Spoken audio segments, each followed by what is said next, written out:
వికారాబాద్ జిల్లా తాండ్రు పట్టణం ఇందిరా చౌక్ సమీపంలో ఉన్న మిలాప్ జ్యూస్ సెంటర్లో జ్యూస్ తాగేందుకు వెళ్లిన ఓ వినియోగదారుడికి జ్యూస్లో పురుగులు రావడంతో ఒక్కసారిగా షాక్కు గురయ్యాడు.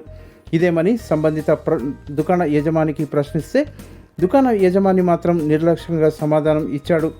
ఈ విషయమై సమాచారం అందుకున్న మున్సిపల్ శాఖ అధికారులు జ్యూస్లో పురుగులు వచ్చిన మాట వాస్తవమేనని గుర్తించి జ్యూస్ సెంటర్ను సీజ్ చేశారు. మున్సిపల్ అధికారులు హోటళ్లు, రెస్టారెంట్లు, జ్యూస్ సెంటర్లను తనిఖీలు చేయకపోవడం వల్ల సంబంధిత దుకాణ యజమానులు మాత్రం ఇష్టారాజ్యంగా వ్యవహరిస్తూ ప్రజల ప్రాణాలతో చెలగాటమాడుతున్నారని స్థానికులు ఆందోళన వ్యక్తం చేస్తున్నారు.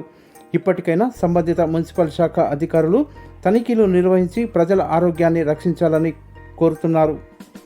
కొందరు హోటళ్లు, రెస్టారెంట్లు, తినుబండారాల దుకాణ యజమానులు మాత్రం కొన్ని రోజులుగా ఫ్రిడ్జ్లో నిల్వ ఉంచుకొని ఇవే తాజా వంటకాలంటూ వినియోగదారులకు బురిడి కొట్టిస్తున్నారన్న ఆరోపణలు వినవస్తున్నాయి.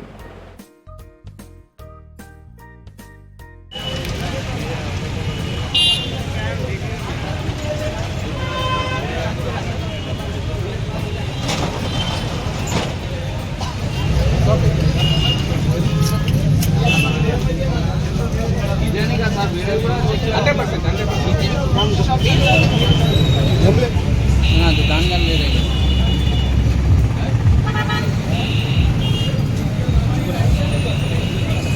अशोक भाई भी అశోక్ అన్న పంపించండి మున్సిపాలిటీ బాక్స్ చదువుకోవాలి తీసుకువెళ్ళారు ఇంటికి.